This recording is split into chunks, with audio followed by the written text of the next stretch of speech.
Hi friends, నేను మీ హఫీజ్. మీరు చూస్తున్నారు తెలుగు టెక్ ట్యూట్. ఫ్రెండ్స్, ఇవాళ వీడియోలో మనం రియల్మీ X2 మొబైల్ని 17,000 పెట్టి పర్చేస్ చేయవచ్చా లేదా అనే దాని గురించి మాట్లాడదాం. అయితే ఈ మొబైల్ని మీరు ఐసిఐసిఐ కార్డు యూజ్ చేసేస్తే 4GB ర్యామ్ 64GB వేరియంట్ 15,500కే వస్తుంది.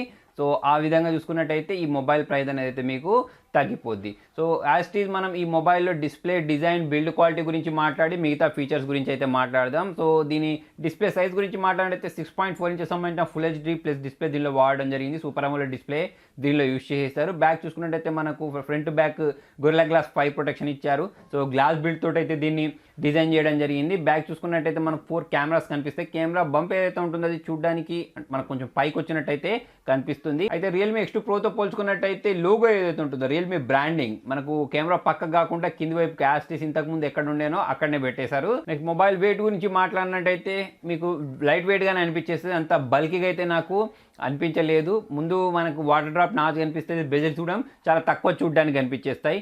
మనకు దీనిలో సూపర్ అమోలెడ్ డిస్ప్లే యూజ్ చేయడం వల్ల మీకు బ్లాక్స్ ఏవైతే ఉంటాయో డీప్ బ్లాక్స్ చూడడానికి కనిపించేస్తాయి.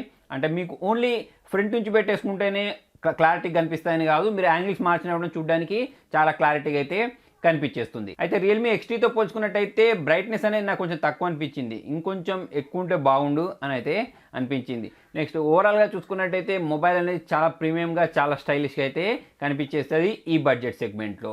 నెక్స్ట్ దీని పర్ఫార్మెన్స్ గురించి మాట్లాడినట్టయితే స్నాప్డ్రాగన్ 730G ప్రాసెసర్ వాడడం జరిగింది. జీ అంటే ఇక్కడ గేమింగ్ ప్రాసెసర్ అన్నట్టు ఇది. సో ఎవరైతే గేమింగ్ చేయాలి అని అనుకుంటారో వాళ్ళకైతే ఈ మొబైల్ అనేది డిసప్పాయింట్ చేయదు. చాలా స్మూత్గా అయితే ప్రతి ఒక్క గేమ్ని హ్యాండిల్ చేస్తుంది. హీటింగ్ ఇష్యూస్ కూడా నాకు చూడడానికి కనిపించలేదు. సో మీరు పబ్జీ అయినా కానివ్వండి, ఆస్ఫాల్ట్ అయినా కానివ్వండి, కాల్ ఆఫ్ డ్యూటీ అయినా కానివ్వండి, ఎక్కడ కూడా ల్యాగ్ లేకుండా చాలా స్మూత్గా అయితే గేమ్ ప్లే చేసుకోవచ్చు. అయితే మనకు పబ్జీలో ఎక్స్ట్రీమ్లో అయితే మనం దీన్ని ఆడలేము. సో అది మరి మేబీ ముందు అప్డేట్లో ఇస్తారు కావచ్చు. ఎందుకంటే ఈ స్నాప్డ్రాగన్ 730G ప్రాసెసర్ అనే దానికి అంత కేపబిలిటీ ఉంది. మరి వీళ్ళు ఎందుకు దాన్ని అన్లాక్ చేయలేదని అయితే నాకు అర్థం కాలేదు. అయితే ముందు దీని ఫ్యూచర్ అన్లాక్ చేసే ఛాన్స్ అయితే ఉన్నాయి. అయితే దీని పర్ఫార్మెన్స్ బాగుంది. మల్టీ టాస్కింగ్ చేయడానికైనా కానివ్వండి. దానికి ఇంకొక రీజన్ ఏంటి అంటే UFS 2.1 దీనిలో యూజ్ చేయడం, LPDDR4X ర్యామ్ యూజ్ చేయడం వల్ల మీకు పర్ఫార్మెన్స్ పరంగా ఎక్కడ కూడా డిసప్పాయింట్మెంట్ అనిపించదు. చాలా స్మూత్గా అయితే అన్నిటిని హ్యాండిల్ చేస్తుంది. నెక్స్ట్ కెమెరా పర్ఫార్మెన్స్ గురించి మాట్లాడినట్టయితే బ్యాక్ మనకు 4 కెమెరాస్ ఇచ్చారు. 64+8+2+2 మెగాపిక్సెల్ ఇలాగైతే రియల్మీ X2లో ఇచ్చారు. సో కెమెరా పర్ఫార్మెన్స్ మీకు చాలా బాగా అనిపిస్తుంది. అంటే మీకు డైనమిక్ రేంజ్ పరంగా అయినా కానివ్వండి, ఎడ్జ్ డిటెక్షన్ పరంగా అయినా కానివ్వండి, HDR పరంగా చూసుకున్న అన్నిటి పరంగా మనకు ఇది చాలా బాగా ఫొటోస్ని అయితే క్యాప్చర్ చేస్తుంది. అయితే దీనిలో మనకు ఓవర్ సాచురేటెడ్ కలర్స్ అయితే ప్రొడ్యూస్ చేస్తుంది అన్నట్టు. అంటే మీరు ఫొటోస్ని క్యాప్చర్ చేసినప్పుడు బూస్టెడ్ కలర్స్ వస్తున్నాయి. ఎవరైతే న్యాచురల్ ఫొటోస్ని కోరుకుంటారో వాళ్ళకు ఇది నచ్చకపోవచ్చు. కాకపోతే ఎవరైతే సోషల్ మీడియాస్ కోసం ఫొటోస్ని క్యాప్చర్ చేసి ఫిల్టర్స్ అప్లై చేసి అప్లోడ్ చేస్తూ ఉంటారు సరే, సో వాళ్ళకైతే ఇది చాలా బాగా నచ్చుతుంది. నెక్స్ట్ రియల్మీ X2తో పోల్చుకున్నట్టయితే దీనిలో 32 మెగాపిక్సెల్ సెల్ఫీ కెమెరా ఇచ్చారు. దానిలో 16 ఇచ్చి ఉండే కదా. సో 32 మెగాపిక్సెల్ తోటి ఫొటోస్ని క్యాప్చర్ చేసినప్పుడు కూడా మీకు చాలా మంచి ఫొటోస్ని క్యాప్చర్ చేస్తుంది. ఎడ్జ్ డిటెక్షన్ పరంగా అయినా కానివ్వండి, తర్వాత డీటెయిల్స్ పరంగా అయినా కానివ్వండి, చాలా మంచి ఫొటోస్ని అయితే క్యాప్చర్ చేస్తుంది. కాకపోతే లో లైట్లో మాత్రం కొంచెం డీటెయిల్స్ అయితే మిస్ అవుతున్నాయి. దాన్ని మేబీ అప్డేట్ ద్వారా వీళ్ళు ఫిక్స్ చేసే ఛాన్సెస్ అయితే ఉన్నాయి. నెక్స్ట్ వీడియో గురించి మాట్లాడినట్టయితే 4K వీడియోస్ని మనం దీనిలో రికార్డ్ చేసేసుకోవచ్చు. ఇమేజ్ స్టెబిలైజేషన్ ఉంది. కాకపోతే వీడియో అనేది క్రాప్ అవుతుంది. అంతేకాకుండా వీడియోస్ మనకు లో లైట్లో అంత బాగా అయితే క్యాప్చర్ అవ్వట్లేదు. నెక్స్ట్ బ్యాటరీ గురించి మాట్లాడినట్టయితే 4000 mAh బ్యాటరీ దీనిలో ప్రొవైడ్ చేశారు. 30 వాట్స్ వుక్ ఛార్జింగ్ 4.0 తోటి అయితే మనకు బాక్స్లోనే ప్రొవైడ్ చేస్తారు. సో దీని ద్వారా మనం 30 మినిట్స్లో 60% వరకు అయితే మనం ఛార్జ్ చేసేయచ్చు.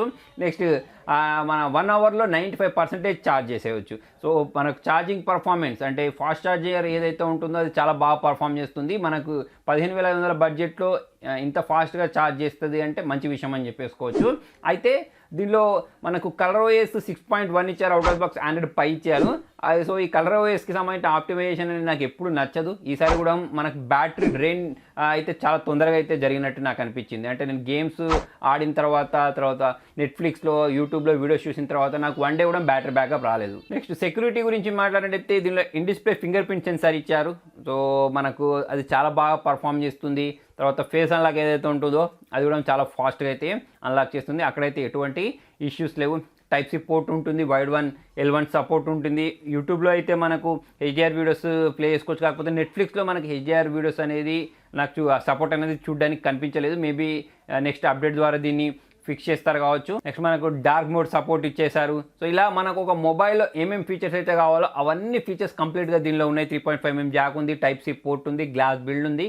ఇలా ఏ విధంగా చూసుకున్నా కూడా మొబైల్ అనేది ఈ బడ్జెట్ సెగ్మెంట్లో బాగుంది. సో ఓవరాల్గా మరి మనం ఈ మొబైల్ని 17,000 పెట్టి పర్చేస్ చేయొచ్చా అని అంటే 17,000 మనం డైరెక్ట్ పర్చేస్ చేస్తే, ఆఫర్లో పర్చేస్ చేస్తే, అంటే కార్డు యూస్ చేసి పర్చేస్ చేస్తే 15,500కు మనం ఈ మొబైల్ని పర్చేస్ చేయొచ్చా అంటే పర్చేస్ చేసుకోవచ్చు. దీనిలో మనం ప్రోస్ గురించి మాట్లాడితే దీని పర్ఫార్మెన్స్ అని చెప్పేసుకోవచ్చు. ఎవరైతే గేమర్స్ ఉంటారో వాళ్ళకు చాలా బాగా పనిచేస్తుంది. నెక్స్ట్ కెమెరా క్లారిటీ బాగుంది, ఫాస్ట్ ఛార్జర్ మనకు బాక్స్లో ఇస్తారు, చాలా ఫాస్ట్గా అయితే మొబైల్ని ఛార్జ్ చేసేస్తుంది. ఎక్కడ కూడా మనకు గేమ్స్ ఆడేటప్పుడు ల్యాగ్స్ లేవు. మరి మైనస్ పాయింట్స్ గురించి మాట్లాడినట్టయితే లో లైట్లో కెమెరా పర్ఫార్మెన్స్ ఇంకొంచెం ఇంప్రూవ్ చేసేస్తే బాగుంటుంది. ఫ్రెండ్స్ మరి మొత్తానికి ఇది Realme X2 రివ్యూ. మరి మీకు ఈ Realme X2 మొబైల్లో నచ్చిన ప్లస్ పాయింట్స్ ఏంటి అనేది కింద కామెంట్లో రాయండి. వీడియో నచ్చినట్టయితే లైక్ చేయండి, షేర్ చేయండి. ఇంట్రెస్టింగ్ అప్డేట్స్ కోసం చూస్తూనే ఉండండి తెలుగు టెక్ ట్యూట్స్.